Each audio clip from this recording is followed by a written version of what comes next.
Shalom bien-aimés, bonne année à tous, que le Seigneur soit glorifié pour cette année nouvelle qu'il vient de nous accorder, 2016. Je souhaite à toutes les familles chrétiennes, là où vous êtes, une très bonne année 2016. Je remercie le Seigneur Dieu qui a permis que nous puissions terminer l'année en beauté. Je pensais que c'était une bonne chose si nous donnions un message pour 2016. Pendant cette année 2015, ceux qui étaient de nos côtés aussi, pour tous les encouragements. Et nous sommes entrés dans 2016, on ne peut pas revenir aux choses de 2015. Mon message, cette année dans mon ministère, nous avions connu beaucoup de problèmes. Nous avions perdu des membres de nos églises qui sont allés vers le Seigneur. C'était un peu difficile étant que pasteur. Je dirige 2 églises à Kinshasa et dans nos 2 églises, il y a des gens qui nous ont quittés. Je salue la famille de notre secrétaire général de l'église de la commune de Kinshasa qui avait perdu sa maman vers l'année 2015. Je salue aussi la responsable de notre église de Barombo qui aussi vient de perdre sa sœur en ce mois de décembre, et c'était vraiment difficile pour nous. C'était question qu'ici alors nous puissions organiser une veillée de prière, mais on n'a pas pu faire cette veillée parce que j'étais tellement occupé avec les problèmes de nos églises au Congo. Alors, le message que nous donnons aujourd'hui, c'est un message pour l'année 2016. Pour l'année 2016, qu'est-ce que l'Église a comme message pour le Congo? Qu'est-ce que l'Église a comme message pour l'Église? Parce qu'aujourd'hui, le pasteur congolais ne sont pas valorisés. Comme j'avais dit, ce n'est pas parce que tous les pasteurs congolais sont des aventuriers, mais tout simplement parce que parmi les pasteurs que nous sommes, il y a des loups, il y a des païens qui se proclament pasteurs. Et ces païens-là qui se proclament pasteurs, ils n'ont aucune formation pastorale, ils n'ont aucune formation théologique, ils n'ont pas de père spirituel, ils n'ont jamais été ordonnés pour travailler dans le ministère. Ils n'ont ni qualité, ni qualification, ni expérience, ni expertise pour être appelés pasteurs. Mais chez les Congolais, la plupart des gens qui se nomment pasteurs aujourd'hui sont des pasteurs de rêve. Il a fait un rêve qu'il était en train de paître les troupeaux. Le matin, il s'achète une veste, il connaît 2-3 versets qu'il va torturer d'abord, qu'il va tordre, et il se proclame pasteur. Voilà, les pasteurs aujourd'hui ne sont plus valorisés. Et ceux qui se sont placés dans la position d'autorité et qui ne connaissent pas le travail qu'ils font, sont en train de tordre aussi l'évangile, et ils agissent charnellement au point même, il y a de ceux qui sont allés toucher aux pratiques occultes pour dominer les fidèles. Voilà pourquoi, mais nous n'allons pas laisser tomber nos bras. Nous allons défendre le flambeau de l'évangile. C'est pourquoi mon message aujourd'hui, en cette nouvelle année 2016, c'est un message de prospérité. Je vais parler pendant quelques minutes sur la prospérité selon Dieu. La plupart des gens confondent la prospérité avec l'accumulation de biens matériels. La prospérité n'est pas accumulation de biens. Il y a des gens qui ne connaissent pas Dieu, qui ont des biens matériels en abondance. Je vois même certains serviteurs de Dieu, entre guillemets serviteurs de Dieu, mais en réalité ce sont des païens, ce sont des loups qui se proclament serviteurs de Dieu, qui prônent les les habits, qui prônent le bien matériel, qui pensent que le bien matériel sont une bénédiction. Le bien matériel ne sont pas une bénédiction. Le bien matériel, n'importe qui peut les avoir. Il faut travailler et vous les achetez. Si la bénédiction était proportionnelle au bien matériel, je vais donner un exemple d'Ésaü et de Jacob. Jacob était béni, mais Ésaü n'était pas béni. Mais la Bible nous dit que Ésaü avait beaucoup de biens, avait beaucoup de chevaux, avait beaucoup d'ânes, avait beaucoup de brebis, avait beaucoup de serviteurs, au point que lorsque son frère Jacob est allé à sa rencontre, il avait préparé des dons à donner à son frère Ésaü. Ésaü dit, mais non, j'en ai beaucoup, j'en ai en abondance. C'est parce que la bénédiction n'a rien à voir avec les biens matériels. Mais laissez-moi, bien aimé, vous parler de cette année 2016 sur la prospérité selon Dieu. Parlons un peu du Congo. Le Congo est un pays qui est riche en minéraux, qui est riche en ressources naturelles. Nous n'avons pas besoin de créer des usines pour qu'il y ait d'emplois au Congo. Oui, on a besoin de créer des usines pour des emplois, mais on n'a pas besoin de créer des usines pour faire monter notre économie. Nous avons seulement besoin de creuser ou de travailler dans des ressources naturelles que nous avons, la forêt, l'eau, tout ce que nous avons, tout ce que Dieu nous a donné comme ressources naturelles. Parce que les richesses du Congo sont des ressources naturelles. La plupart de nos pays où nous vivons ici en Europe sont des pays industrialisés. Alors pour que ce pays ici vive, ils ont besoin de créer des compagnies, des sociétés. Mais au Congo, pour que le Congo vive, nous n'avons pas besoin de créer des compagnies de sociétés. Nous en avons besoin pour créer d'emplois. Mais dans le terme d'économie, nous avons ce que nous appelons des ressources naturelles. Le Congo est un pays béni. Est-ce que le Congo est prospère? Non. Notre pays n'est pas prospère. Pourquoi? Du point de vue richesse, je parlais à un ami blanc qui m'avait invité le 25 décembre, que je salue d'ailleurs. I greet you, my friend, because we had a wonderful Christmas day and I've enjoyed the meal we shared in your house. Let God bless you.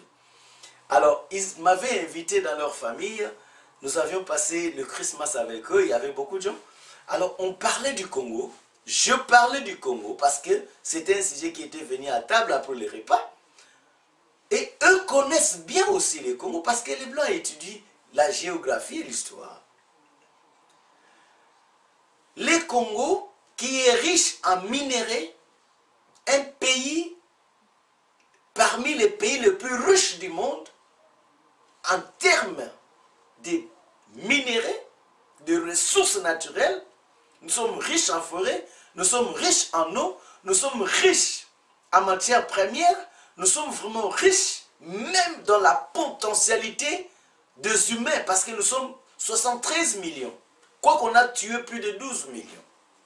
Les Congolais survivent, les Congolais savent se débrouiller. Nous sommes riches. Mais la population est pauvre. Il n'y a pas d'hôpitaux, il n'y a pas d'école, il n'y a pas de route. Donc l'économie est inexistante. Donc il n'y a pas la prospérité au Congo. Quoique le pays est riche, mais le pays n'est pas prospère. Même les politiciens, nos politiciens qui se disent d'opposition pendant la journée, mais la nuit, ils courent derrière les gens de la majorité présidentielle ou derrière les gens de Joseph Kabila pour recevoir l'argent. La journée, ils sont des opposants, mais la nuit, ils reçoivent l'argent. Nous avons des preuves, nous avons des évidences de tous ces deux putains-là. Ce n'est pas une erreur en français que je fais. Je bien dis deux putains. Ces deux putains-là Ils se disent opposants, ils se disent de l'opposition, ils se disent pour le peuple pendant la journée, mais la nuit, le soir, ils sont chez les kabylistes pour recevoir l'argent. Quand il y a des lois, qui vote ces lois-là? Toutes les lois qui sont passées au Parlement. Nous avons des députés opposants. Mais qui vote ces lois? Même si Joseph promulguait, même si Joseph voulait une loi que ça puisse passer, si nos opposants refusaient, cette loi ne passera pas. Mais comment ces lois-là passent pendant que nous avons des opposants qui n'arrivent même pas à influencer les parlements? Parce que ce sont des corrompus. Aujourd'hui, au Congo, pour être bien, il faut être branché soit parmi les politiciens ou parmi les gens qui sont proches du pouvoir. D'où il n'y a pas la prospérité au Congo. 95% des Congolais vivent dans la pauvreté totale. Il n'y a pas la prospérité au Congo. Et 99% de la population vivent dans le noir pendant que nous produisons du courant, d'électricité chez nous. La majorité des Congolais vivent sans eau potable pendant que l'eau n'est pas à rechercher dans notre pays. Le Congo n'est pas un pays prospère. Si nous parlons de ressources humaines, du point de vue de la mentalité des Congolais, nous ne sommes pas non plus prospères. Parlons des Congolais de la diaspora. Aujourd'hui, quand nous faisons des vidéos, c'est pour insulter les autres. Quand nous passons à la télé, c'est pour mentir contre les autres. Nous disons des choses dans le cadre de diffamation, diffamer nos amis. Pour gagner quoi? En réalité, parce que nous manquons quelque chose à donner à la population, alors il faut créer des bêtises. Voilà pourquoi j'ai dit que bato nyonso baloba lokuta contre nga. Je dis contre nga. Bomo na juge. Alors beaucoup démontrer ma nyonso bolobana devant les juges. Je vous ai pardonné étant qu'un individu en 2015 et je vous ai laissé dans la justice. Que justice ça musanae. Alors ko kimate ngasi na limbisa na ngayo, mais justice ikoyo ausa musanae pour démontrer ma nyonso mabeyo lobi contre nga Jean-François Nzubila. Na opesa nga makamuso abatute. O nous savons que le bail comme contre Nzubila ça ma casse na évidence parce que bozo qui n'est pas juste en 2016. Parce que nous les Congolais de la diaspora, mais tous les alliés, nous ne réfléchissons pas. C'est pour dire que tout ça prospérité. Un peuple doit être prospère pour bâtir son pays. Notre pays est détruit. Et ceux qui détruisent notre pays ne sont pas seulement des Rwandais. Ce sont des Congolais. J'ai bien dit ici que le député de l'opposition, la nuit, ils vont prendre l'argent chez les mouvanciers, chez les kabylistes. Ce sont des Congolais. Tous les députés, tous les membres du gouvernement savent que nous avons des étrangers, nous avons des Rwandais au Congo, dans l'armée, dans tous les départements. Mais ils ne font rien. Vous aussi, Congolais, vous les savez. Mais nous ne faites rien. Vous ne faites rien. Nous ne faisons rien. Au contraire, nous nous attaquons entre nous. Voilà pourquoi en 2016, étant que pasteur, je lance un message de la prospérité selon Dieu. Comme j'ai dit, la prospérité n'a rien à voir avec l'accumulation de biens matériels. Mais la prospérité, c'est une autre chose. Pour commencer, je ne vais pas lire, mais je vais citer une histoire ici dans la Bible, dans le livre de Genèse. Le livre de Genèse, chapitre 12. Dans ce chapitre, Dieu parla à un homme qui n'était pas juif. Aux yeux de beaucoup de chrétiens, cet homme était juif. Mais si vous lisez à partir du verset 11, vous comprendrez que cet homme n'était pas juif. Chapitre 11, à partir, Genèse chapitre 11, à partir du verset 10 jusqu'à la fin, vous trouverez que cet homme n'était pas juif, mais il était un chaldéen. Cet homme-là, c'est Abraham. Abraham fut son nom. Il était un Chaldéen. Chaldéen, c'est-à-dire quelqu'un de Chaldée. Il est venu d'Ur. La région ou la province d'Abraham, c'était Ur, en Chaldée, qui était vers Babylone. Quand nous parlons de Babylone, nous voyons l'actuel Irak. Donc, Abraham, c'est quelqu'un qui est venu vers le sud de la Mésopotamie, en Irak. Aujourd'hui, l'Irak actuel. Alors, ces Chaldéens, Abraham, a entendu la voix de Dieu. Il n'était pas juif. Disons, c'est fut un arabe, disons, si vous le permettez. Mais il a entendu la voix de Dieu. Il vivait avec son père. Il était marié. Il n'avait pas d'enfant parce que sa femme était stérile. À l'âge de 75 ans, Dieu lui parla de quitter sa terre. Abraham et son père étaient chaldéens. Ils ont quitté Chaldée. Ils sont allés à Charan. Et à Charan, Dieu parla à Abraham de quitter cette terre pour aller vers une terre que lui-même Dieu va choisir. Et Dieu promit à Abraham de lui donner cette terre-là inconnue à Abraham. Abraham était déterminé d'obéir à la voix de Dieu. Imaginez que Dieu te dit de quitter la terre d'où tu es né, d'où tu as tes relations, ta famille, pour aller vers une terre inconnue. Son père est mort. Il est resté avec sa femme, sans enfant, avec son neveu Lot. Et il est parti vers une terre inconnue. Qui peut faire ça? Dieu te dit, quitte le Congo, je vais te donner une terre. Pourquoi Dieu a promis la terre à Abraham? Bien-aimé dans le Seigneur, j'aimerais que vous compreniez quelque chose. Quand vous lisez la Bible, dans la Bible, il n'y a que les hommes et la terre. Dieu a créé Adam et Ève. Il leur a donné la terre pour cultiver. Dieu, dans Apocalypse, lorsque Jésus viendra prendre l'église, la Bible dit il y aura une nouvelle terre et un nouveau ciel qui apparaîtront. Parce que l'ancienne terre et l'ancien ciel vont disparaître. Et Dieu apparaîtra aussi avec les saints pour vivre éternellement dans une nouvelle terre et un nouveau ciel. Et cette ville est appelée symboliquement Nouvelle Jérusalem pour l'éternité, qui va descendre du ciel d'en haut vers en bas.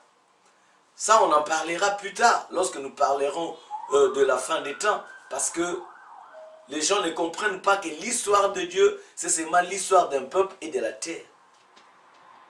Dieu dit à Abraham, quitte ta terre, la terre de tes ancêtres, les Chaldées, va vers un pays, le pays de Canaan, et je te promets de te donner ce pays à toi et à ta descendante.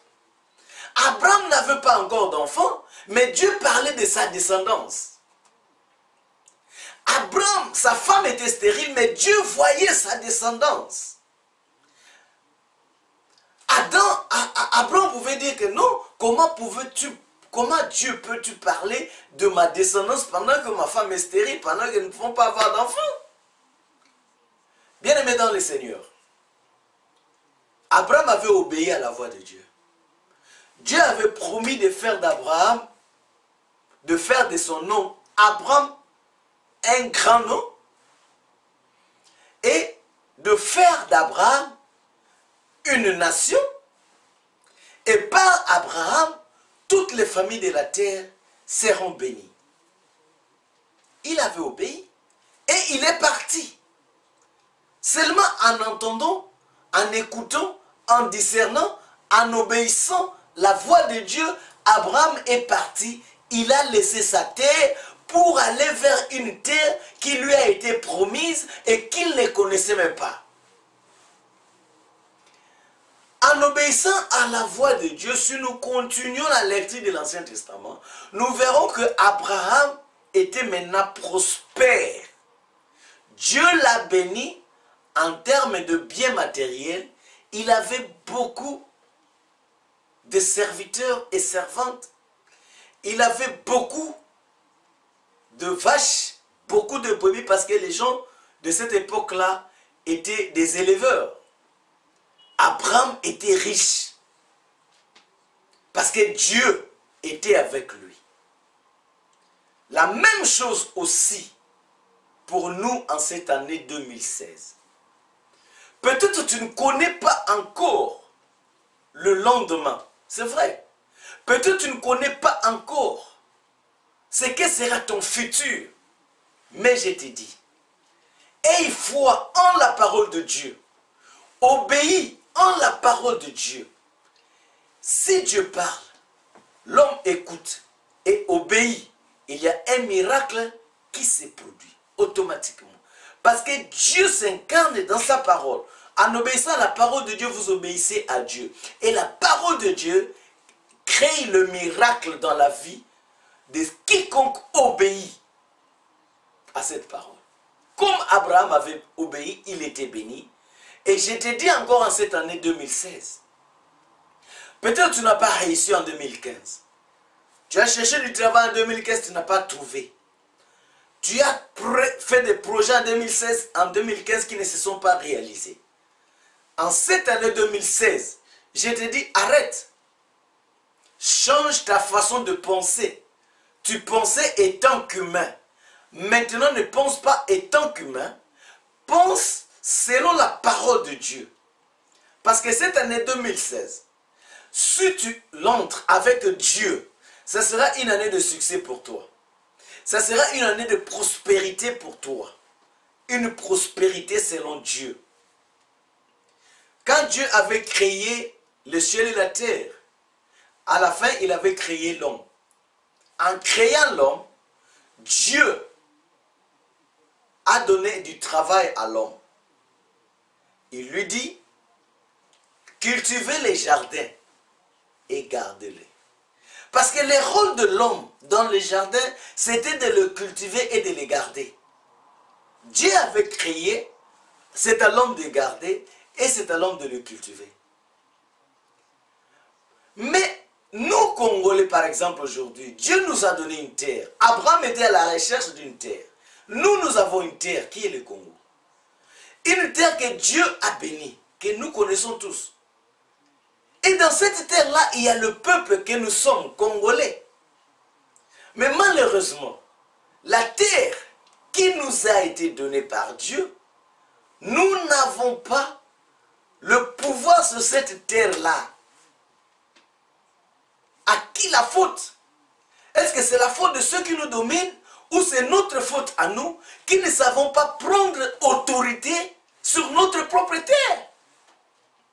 Abraham était à la recherche d'une terre promise et qui par la suite lui a été donnée. Mais nous ne sommes pas à la recherche d'une terre. Nous avons une terre. Et cette terre-là est différente de l'Éthiopie. Cette terre-là est différente de l'Angleterre. Cette terre-là est une terre bénie. Est une terre là où il y a l'eau en abondance. C'est une terre là où il y a les diamants en abondance. C'est une terre là où il y a les coltons en abondance. C'est une terre là où il y a les cobaltes, cuivre, les magnésium, les manganèses. C'est une terre là où il y a des animaux, même des animaux rares, même des oiseaux rares. C'est une terre que Dieu a bénie avec plus de 250 tribus, avec plus de 450 dialectes. C'est une terre qui a une superficie 80 fois plus que la Belgique et 8 fois plus que la France. C'est une terre que Dieu a bénie où les hommes et les femmes sont féconds. Et c'est notre responsabilité faire de cette terre une terre prospère. Que les Congolais puissent vivre la prospérité de leur terre. Et cela ne peut se faire que si les gens qui se disent pasteurs, si les gens qui se disent serviteurs de Dieu comprennent le message de l'heure et donnent ce message-là aux brebis que le Seigneur leur a donné. Ce message-là va transformer leur vie. La prospérité selon Dieu, c'est une prospérité. Lorsque tu es béni, tu vas bénir les autres. Lorsqu'Abraham, était béni, Lot, qui était son neveu, le fils du frère d'Abraham qui était mort, Abraham avait pris son neveu pour être avec lui parce que peut-être il se disait que comme je n'ai pas d'enfant, je peux adopter le fils de mon frère qui est mort comme ça, il sera comme mon fils. Peut-être. La Bible ne donne pas de précisions là-dedans. Mais, puisqu'Abraham avait la promesse de Dieu, il était maintenant prospère, Lot aussi était devenu prospère. Parce que la prospérité selon Dieu, si tu es béni, les autres aussi seront bénis. Ce n'est pas comme aujourd'hui à l'église. Seul le pasteur est prospère. Les fidèles ne sont pas prospères. Aujourd'hui dans les églises, seul le pasteur est béni. Les fidèles ne sont pas bénis. Or, lorsque nous parlons de la prospérité n'est pas seulement réservée au pasteur. La prospérité, c'est pour quiconque croit en Jésus-Christ comme Seigneur et Sauveur. La prospérité que Dieu donne, il donne à quiconque croit en lui.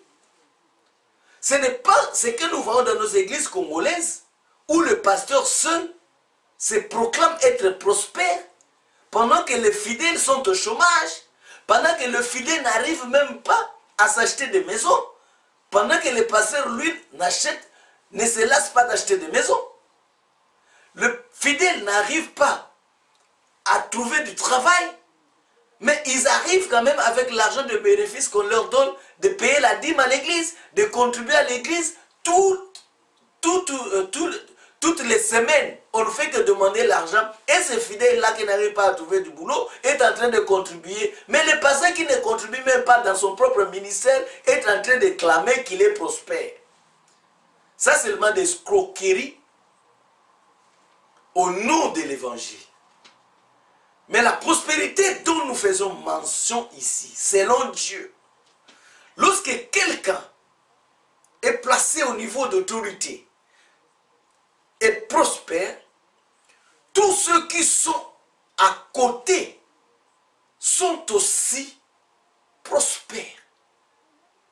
Je parlais d'Abraham et de Lot. Dieu avait seulement béni Abraham. Il a même changé son nom et le nom de sa femme. Lot était resté toujours Lot, mais Lot aussi était béni. Au point que Lot avait beaucoup de brebis et beaucoup de serviteurs. La Bible dit clairement que les serviteurs de Lot se querellèrent avec les serviteurs d'Abraham. Il a fallu l'intervention d'Abraham. Et Abraham a pris une décision très difficile. Il dit à Lot, nous sommes parents. Il n'est pas bon que nous puissions avoir des querelles entre nous. Maintenant, nous allons nous séparer. Regarde, le pays est devant toi. C'est lui qui dit ça, c'est celui qui avait la promesse de Dieu. Il dit, regarde, le pays est devant toi. Si tu vas à gauche, moi j'irai à droite. Si tu vas à droite, moi j'irai à gauche. Il a parlé de l'Est et de l'Ouest, Nord et Sud. Parce que l'Est et l'Ouest ne peuvent jamais se rencontrer. Nord et Sud ne peuvent jamais se rencontrer. Abraham voulait seulement dire à l'autre que nous devons nous séparer maintenant pour ne plus se rencontrer. Alors c'est à toi de choisir. Abraham a laissé la liberté à l'autre de choisir. L'autre a regardé le verdure, les bons paysages pour ses brebis, pour ses serviteurs. Et il est parti vers Sodome et Gomorrhe, là où il y avait une image de prospérité, de verdure. Abraham est allé vers le désert. Je vous dis, bien-aimés, si vous avez le Seigneur, même le désert deviendra une bénédiction pour toi. Parce que vous avez l'ainsi dit l'Éternel. L'église congolaise a perdu l'ainsi dit l'Éternel. Il n'y a plus la parole, il n'y a plus l'ainsi dit l'Éternel. Les serviteurs de Dieu ne prêchent que selon leurs sentiments pour avoir de l'argent. Les serviteurs de Dieu ne prêchent que pour soutirer l'argent de fidèles. Mais l'ainsi dit l'Éternel n'y est pas. Voilà pourquoi les membres de l'église ne sont pas bénis. Parce qu'ils n'ont pas la parole. Parce qu'ils ne reçoivent pas la parole. Mais Abraham qui avait la parole de Dieu, l'ainsi dit l'Éternel, quitte ton pays vers un pays que moi je te donnerai. Abraham, l'autre lui a laissé le désert, l'autre est parti vers la verdure, vers où il y avait l'image de la prospérité. Abraham est allé vers le désert. Mais avec Dieu, même les déserts étaient devenus prospères pour Abraham.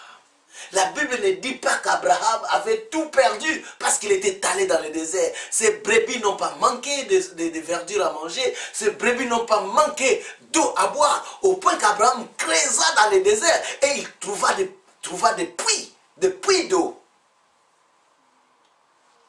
Si nous voulons que notre Congo soit prospère et que nous puissions récupérer notre pays, une seule solution.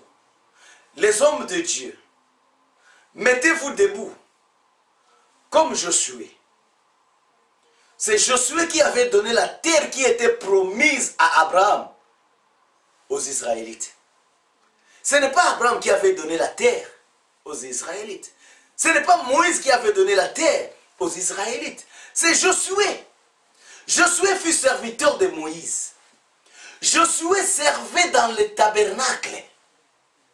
Il n'était pas à l'intérieur du tabernacle. Josué restait à la porte. Il n'entrait pas. Il restait à la porte. Il était serviteur de Moïse. Je ne dis pas serviteur de l'Éternel. Il était serviteur de Moïse. Là, je parle serviteur de Dieu, que j'appelle couramment les serviteurs tondolo, qui n'ont pas de père, qui n'ont pas de guide. Voilà pourquoi il y a des gens qui disent n'importe quoi parce qu'ils ne sont pas formés. Mais tu dois avoir un père, comme ça, on doit te juger par rapport à ton père. Et c'est à ton père de te corriger. Moi, j'ai des enfants qui sont pasteurs, mais je le gueule lorsqu'ils ne font pas le ministère tel qu'il faut. On vient d'ouvrir avec un ami anglais une autre œuvre à Matadi. Ce sont des hommes qui sont responsables. Mais lorsque je reçois des rapports qui ne concordent pas selon la parole de Dieu, je le gueule et je les remets dans le droit chemin. Mais les serviteurs de Dieu n'ont aucun guide. Voilà pourquoi il y a beaucoup de bravure. Alors, Josué était serviteur de Moïse. Lorsque Moïse entrait dans le tabernacle, Josué restait à l'entrée. Lorsque Moïse sortait du tabernacle pour aller chez lui, Josué restait à l'entrée du tabernacle. Le matin, lorsque Moïse venait, Josué restait à l'entrée. Le soir, lorsque Moïse rentrait chez lui, Josué restait à l'entrée. Lorsque Moïse monta sur la montagne pour prier pendant 40 jours, Josué monta avec Moïse. Moïse continua, Josué resta soit en bas de la montagne, soit au milieu. Il n'arrivait pas là où Moïse était parce qu'il était serviteur de Moïse. Mais ce serviteur-là que Dieu choisira un jour pour donner la terre promise à Abraham aux Juifs. Josué était serviteur de Dieu.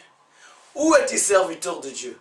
Tu vois ton pays délabré, tu vois ton pays meurtri, tu vois ton pays décapité, tu vois ton pays balkanisé, et toi tu es en train de prêcher la parole. Quelle prospérité tu es en train de prêcher? Pourquoi tu parles de Josué? Tu sais-tu pas que Josué était serviteur de Dieu comme toi? Mais il a donné une terre à son peuple. Je demande aux serviteurs de Dieu, en cette année 2016, levez-vous et donnez la terre du Congo aux Congolais. Voilà le message. Vous devez changer votre message maintenant pour que nous puissions donner un message de prospérité au peuple. C'est Josué qui avait donné la terre que Dieu avait promis à Moïse, à Abraham. Il l'a donné aux Juifs. Ils sont là en Israël. Josué, pas Moïse. Josué, pas Abraham. Mais la terre était promise à Abraham. Mais Josué, serviteur de Dieu, a donné ça au peuple. C'est à nous de donner le Congo aux Congolais. Parce que nous avons la parole de Dieu. La Bible dit, le monde a été créé par la parole. Dieu parla et tout ce qui existe aujourd'hui arrivèrent à l'existence. Nous ne devons pas parler le langage des païens. Parce que parmi ceux qui combattent pour le Congo, il y a aussi des païens, il y a aussi des antéchrists, il y a des gens qui n'aiment pas Dieu. Mais nous, comme nous parlons du Congo et nous avons la parole de Dieu, nous devons combattre pour le pays avec l'ainsi dit l'Éternel. Nous ne pouvons pas copier le monde. Nous ne pouvons pas copier les païens qui sont dans les combats. Nous ne pouvons pas copier les païens qui n'aiment pas Dieu mais qui parlent du Congo. Nous qui connaissons Dieu, gardons le langage de Dieu et parlons de notre pays. Parce que nous avons la clé. L'année 2016 doit être une année de prospérité pour les Congolais. Nous sommes en Europe, nous sommes bien. Mais ceux qui sont au Congo ne sont pas bénis. La majorité des personnes qui sont dans les églises, que ce soit ici en Europe, que ce soit au Congo, la plupart ne vivent pas la prospérité. Si aujourd'hui le gouvernement stoppait avec le système de bénéfices, beaucoup de gens dans les églises vont souffrir parce qu'ils vivent dans la pauvreté. Vous vivez dans la pauvreté totale. Mais vous êtes en Europe. Si on stoppait les bénéfices, vous allez souffrir comme en Afrique. Mais tout simplement parce que l'homme blanc, c'est que quelqu'un qui ne travaille pas, il faut être soutenu. Il faut qu'il soit soutenu. Voilà, ils ont fait de ces systèmes-là de bénéfices et que les Congolais qui sont aujourd'hui dans les églises en profitent. Mais en réalité, vous vivez dans la pauvreté. Parce que tu n'as rien à faire. Qu'est-ce que tu as à faire? Dieu dit, je bénirai l'œuvre de tes mains. Qu'est-ce que tu as comme travail pour que Dieu bénisse? Qu'est-ce que tu fais comme travail pour que Dieu bénisse? Montre-moi tes mains. Qu'est-ce que tu as? Tu n'as rien. Moïse avait un bâton. Ce bâton-là les servait pour paître les troupeaux de son beau-père. Dieu dit à Moïse, qu'est-ce que tu as entre tes mains? J'ai un bâton, jette le bâton. Il a jeté le bâton. Les miracles s'accomplissent par ce que Moïse avait. Qu'est-ce que toi tu as? Même si tu n'as qu'un petit pain, Dieu peut le multiplier comme cet enfant qui avait 5 pains d'orge et 2 poissons qui étaient suffisants pour nourrir plus de 5000 personnes. Cet enfant avait quelque chose dans les mains. Jésus-Christ a béni ce que l'enfant avait. Qu'est-ce que tu as, ma soeur? Job seek allowance. Ce n'est pas ce que Dieu t'a donné. Et tu veux parler de la prospérité avec Job seek allowance.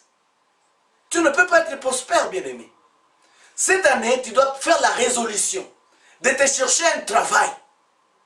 C'est comme ça que tu seras prospère. Faites la résolution.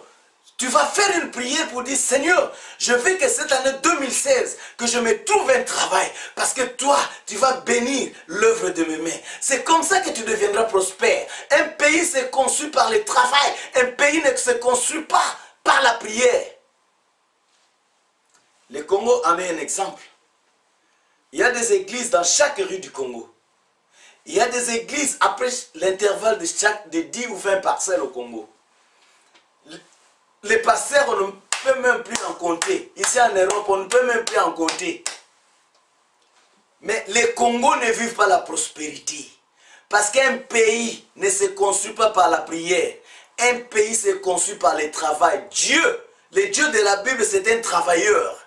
Le Dieu de la Bible, ce n'est pas un Dieu passif. La Bible nous montre un Dieu actif. La Bible dit au commencement Dieu créa. La Bible nous parle d'un Dieu travailleur, pas un Dieu fainéant. Le pasteur, vous devez montrer l'exemple. Jésus-Christ lui-même était travailleur. Il a dit, je travaille aujourd'hui, mon Père aussi travaille. Avant que Jésus ne commence à prêcher à l'âge de 30 ans environ, il était charpentier. Avant que l'apôtre Pierre ne commence à prêcher l'évangile, il était pêcheur de poissons. Quel est ton travail? Il ne faut pas dire que le Seigneur m'a appelé en plein temps. Il faut lire l'apôtre Paul. L'apôtre Paul était faiseur de temple, de tentes, pendant qu'il servait avec Priscille et Aquilas. Aquilas c'était une femme, et Priscille c'était une femme avec son mari Aquilas. Ils avaient un travail commun, c'était faiseur de tentes. Et Paul aussi c'était son travail. La Bible n'a pas mis accent sur les activités de l'apôtre Paul. Mais quand vous lisez les actes des apôtres et les épîtres de Paul, vous trouverez que Paul travaillait. Lui-même dit quelque part dans ses épîtres, il dit, ces mains ont pourvu à mes besoins. C'est-à-dire Paul travaillait. Il travaillait. Il dit, mes mains ont pourvu à mes besoins. Évidemment, il y a un temps où l'homme de Dieu est appelé à abandonner le travail du monde, le travail séculaire, pour s'occuper de l'œuvre de Dieu. Lorsque l'œuvre grandit, c'est à ce moment-là que l'homme de Dieu a beaucoup à faire au lieu de se partager avec le travail séculaire. Mais tu n'as qu'une église de 15 personnes, 30 personnes, 100 personnes. Et tu abandonnes, tu ne veux même pas travailler. Tu dis que mon travail c'est ici maintenant. C'est alors que tu vas surcharger les brebis. Je te bénis, serviteur de Dieu. Je te bénis, pasteur. Si tu fais ton travail, tu as droit à un salaire. C'est ce que la Bible dit. Celui qui prêche l'évangile vit de l'évangile. Mais si tu prêches ce qui n'est pas évangile, pourquoi voudras-tu vivre de l'évangile? Si tu ne prêches pas la vérité, si tu ne fais pas le travail à laquelle le Seigneur t'a appelé, bien aimé dans le Seigneur, j'aimerais bien m'arrêter. Je vous encourage les amis. Faites de cette année une année de succès. Faites de cette année une année de prospérité. Faites de cette année une année de victoire. Ne pensez pas seulement à vous. Pensez aussi à notre pays. Pensez au combat que nous tous nous menons. Pensez à la République démocratique du Congo. Il n'y a pas de pouvoir au Congo. Il n'y a pas de gouvernement au Congo. Il n'y a pas d'opposants au Congo. Et vous le savez que c'est nous qui faisons vivre nos familles restées au pays parce que nous envoyons l'argent régulièrement. C'est pour dire que rien ne tourne. Mais pour que notre aide soit efficace, effective comme on dit en anglais, nous devons nous suffire. Que cette année 2016 soit une année de succès et de prospérité. Pas dans la prière, mais dans le travail. Si nous apprenons à travailler, c'est à ce moment-là que nous allons aussi vivre la prospérité de Dieu. Église, il est l'heure de nous lever. Jésus-Christ avait parlé aux politiciens. Jésus-Christ avait confronté les pharisiens, les hérodiens. Les hérodiens faisaient partie d'une partie politique. Les pharisiens et les sadducéens, c'était des sectes dans le judaïsme qui collaboraient avec les Romains qui étaient des envahisseurs des Juifs. Jésus les confrontait au point qu'il gagnait beaucoup de publicains. Il avait aussi gagné Nicodème qui travaillait dans le gouvernement, disons. Ne restons pas à l'écart aux mutilations de notre pays, de notre peuple. L'Église doit se mettre debout. Comme l'Église sud-africaine s'était mise debout lors de l'apartheid. Et l'apartheid est tombé. S'il y a aujourd'hui l'homosexualité qui est pratiquante au Congo, au vu et au su de tous, si l'occultisme n'est plus à cacher, si la magie est entrée dans l'église, mais je sais qu'il y a un petit nombre de serviteurs et de chrétiens qui n'ont pas encore fléchi les genoux devant Baal. Et c'est à ces gens-là que je lance mon appel. Pour que nous puissions nous mettre debout, afin que le Seigneur libère notre pays. Bien-aimés dans le Seigneur, je m'arrête par là. Que cette année soit une année de bénédiction, de succès et de prospérité. 2016, c'est une année de victoire. Dans le nom puissant et glorieux de Jésus-Christ. Que le Seigneur vous bénisse. Amen.